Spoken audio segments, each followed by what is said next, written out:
IVF ఒక అధునాతన సంతానోత్పత్తి చికిత్స. అనేక దంపతులకు తల్లిదండ్రులు కావాలనే వారి కలను నెరవేర్చుకోవడానికి సహాయపడుతుంది. ఈ రోజే ఓఎస్ఎస్ ఫర్టిలిటీని సందర్శించండి.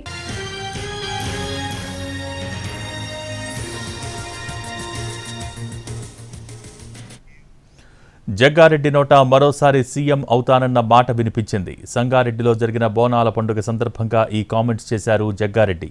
వచ్చే 10 ఏళ్లలో సీఎం అవుతానని చెప్పారు. తాను ప్రస్తుతం ఎమ్మెల్యేను కానని, అయినా రానున్న 10 ఏళ్లలో సీఎం తానే అంటూ చెప్పారు. సోనియా గాంధీ, రాహుల్ గాంధీల ఆశీర్వాదంతో ఖచ్చితంగా ఈ రాష్ట్రానికి ముఖ్యమంత్రిని అవుతానని అన్నారు.